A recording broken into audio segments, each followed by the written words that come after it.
Hello everyone, welcome back. Hope you're having a wonderful day so far. So in today's video, we're going to be discussing a bill that was just recently reintroduced in the Senate, also in the House, and why this bill, unlike many others, actually has a very strong chance of passing. So I'll be going over what is in the bill and why it has a strong chance of passing. Plus, over in France, people continue to have full-on riots and garbage is actually piling up as workers go on strike in a protest over their changing of the retirement age, something that almost seems inevitable that will also end up happening here very, very soon. Now, before I dive into the main content of today's video, if you wouldn't mind helping me out real quickly by just giving this video a like, that just helps out with the good old YouTube algorithm, and also consider subscribing to my channel if you have not already. Okay, so the protests in France continue as their president decided that they needed to change their retirement age up from 62 to 64 for most people. Now, apparently for garbage collectors, previously the retirement age was 57, just a little bit lower for them. That's now going to be getting bumped up to 59. And so because of this, they are now going on strike. And this leads a journalist over at Deseret News to ask, is this our future if we don't fix Social Security? So we can see the picture there, a biker riding right by all that trash. That is definitely not a pretty sight. It says, take a good look at the riots in cities across France right now. Look at the piles of garbage that have resulted from workers striking to protest changes to government pensions. They could be a preview of what's coming to the United States in less than a decade. It doesn't have to be that way. Politicians on both sides of the aisle could get serious about Social Security reforms and head off a depletion of the program's trust fund. Unfortunately, so far, many of them and the president seem to have decided instead to retreat inside political bunkers and lob verbal grenades. That's a shame because studies have shown there is common ground between voters on both sides of the political spectrum. Last year, the University of Maryland's Program for Public Consultation did a study that found several changes to Social Security that both Republicans and Democratic voters said they could support, changes that could save the program financially. The top one of these, supported by 79% of Republicans and 88% of Democrats, would be to raise the cap on the payroll tax that supports Social Security. Currently, any income over $147,000 a year isn't subject to the tax. The survey found support for raising it to $400,000, people said, making this an easy fix that ought to sail through any Congress. That would eliminate 61% of the shortfall. Even raising the payroll tax itself from 6.2% to 6.5% garnered support from 70% of Republicans and 78% of Democrats. Similar majorities agreed it would be okay to phase out benefits for the top 20% of high-earning retirees, people who would hardly feel the difference. That would erase another 11% of the shortfall. Smaller majorities favored raising benefits in different ways, proving there is little appetite for cuts to the program. As more baby boomers retire, the nation can't afford to ignore the disconnect between the program's intent and how it is actually being used. In France, people are not yet lobbing real grenades, but they are setting fire to things after the Prime Minister used a special constitutional power to push through a measure that raises the pension age from 62 to 64. That brings me back to the University of Maryland study. It found that solid majorities of Americans, 3/4 from each party, said they would support raising the retirement age to 68. If you're paying attention, that's 4 years beyond what the French are rioting against. If we could get that kind of bipartisan buy-in today, why would we wait 9 years until a crisis makes it look like these things are being forced on people? Why would we let political grenades stop us from a bipartisan victory today that makes everyone look forward-thinking? So again, going back to this survey, most Americans do support lifting the payroll tax cap up to $400,000.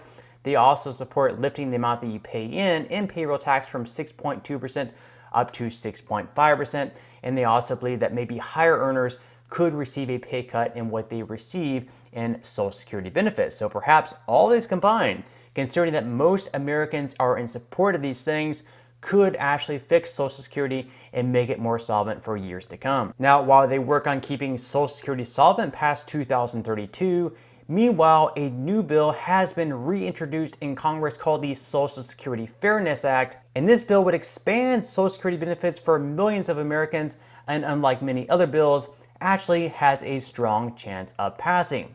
So first off, this is why the bill has a strong chance of passing. Let's go ahead and pull it up on congress.gov. So we can see here that it was reintroduced by Sherrod Brown. He's a Democrat. However, it has many co-sponsors already. So in the Senate, out of 100 senators, it has 36 co-sponsors. 29 are Democrats, 3 are independents, and 4 are Republicans. So it has a lot of bipartisan support there. Not as many Republicans as Democrats, but still it has a good amount of support so far. Now we're going to go ahead and look at the bill that was reintroduced in the House as well. The same exact thing, the Social Security Fairness Act of 2023. In the House, it would need at least 218 votes in favor. So far, it has 204 co-sponsors, and out of all of them, 61 are Republicans, so a good amount of support from Republicans, and also a great amount of support from Democrats, 143 Democrats compared to 61 Republicans. So a lot of support from both sides of the aisle right here. Then we could look at the bill that was first introduced back in 2021 in the last Congress. This one was in the House of Representatives. It was introduced by Rodney Davis. He is a Republican from Illinois. And this bill had 94 Republican co-sponsors, 211 Democrats, and in total 305. Now keep in mind, once again, in the House, you only need 218 people in support of the bill. That would be the majority. This one had 305 in support, but they just never voted on the bill. Then in the Senate, it was also introduced in the last Congress by Sherrod Brown, and they had 42 co-sponsors. So again, a great amount of support. This could have easily passed last year if they ever voted on it, but they never actually did. So it's pretty obvious looking at all those numbers and the support that this bill has, that it has a very strong chance of passing. But what exactly will this bill do? Well, according to the Fed manager, the Social Security Fairness Act would repeal the windfall elimination provision and the government pension offset. Representative Graves said, "Our teachers, police officers, firefighters, emergency responders, and other local and state public servants and their spouses or survivors have been wrongly penalized. We will keep fighting to get them the full retirement benefits they paid for, including those who have already retired. We're not giving up." So the windfall elimination provision dates to 1983 and reduces Social Security benefits for workers who paid into both civil service pensions and Social Security. The intent was to prevent retirement windfalls. To do so, it reduces retirement payments for anyone who receives an annuity from their time in government, but also worked in a Social Security covered job. It impacts approximately 2 million Social Security beneficiaries. The government pension offset dates to 1977 and reduces by 2/3 spousal benefits of federal, state, or local government employees if they did not pay into Social Security themselves. In some cases, this results in surviving spouses receiving 0 Social Security benefits, even if their spouse paid in their entire working career.